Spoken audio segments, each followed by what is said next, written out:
This segment brought to you by Kansas Grain Sorghum, growers working together. Find out more at ksgrainsorghum.org.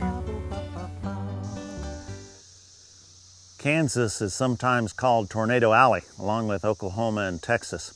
And those were the very same states where the great cattle drives happened in the post-Civil War era when the legend of the cowboy came to life. Imagine being on the trail drives in those days without weather radio, weather radar, and all the modern communications we have. This is a serious poem that I wrote.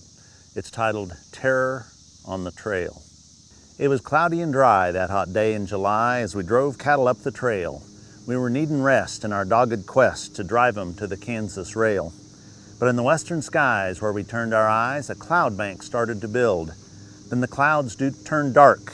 We saw lightning spark as the black clouds grew and filled. The air was muggy. Hoss's eyes went buggy. The cattle were restless and flighty. As the clouds drew near, the boss made it clear, this storm is gonna be mighty. Then the sky turned green like nothing we'd seen. The air was so still it was eerie. With nary a bicker, we pulled on our slickers, even though we were bone-tired and weary. Rain started to fallin', the cattle were bawlin', and the clouds started whirling around. We heard a distant roar, then the noise seemed to soar till it filled our ears with the sound. To our terrified stare from the devilish air, a black rope dropped from the skies. With a roar like a train, it plowed across the plain, tossing men, dirt, and cattle like flies.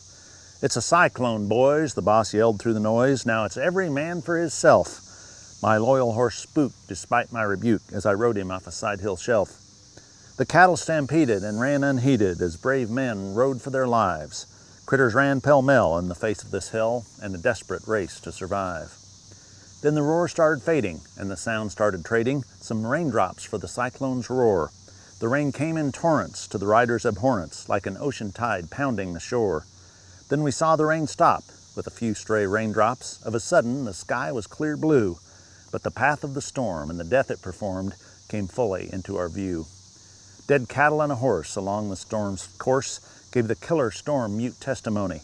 2 cowhands were dead and 21 head of longhorns plus 1 cow pony. We grieved for our pards, and though it was hard, we buried them there on the plain. Then I mounted my steed and resumed the deed of gathering the herd that remained. Now we made Abilene, but the sights that I've seen will stay in my nightmares without fail. For I saw bodies fly that hellish day in July when a cyclone hit out on the trail. Happy trails. KFRM is one of the largest farm radio stations in the nation, dedicated to informing and entertaining rural listeners from northern Oklahoma to southwestern Nebraska. You can catch KFRM in many ways. Of course, 550 on the AM dial, streaming at kfrm.com, or on your smartphone by going to the TuneIn Radio app, or on Ag AM in Kansas on Tuesdays and Facebook every day of the week. KFRM, tune us in. You'll be glad you did.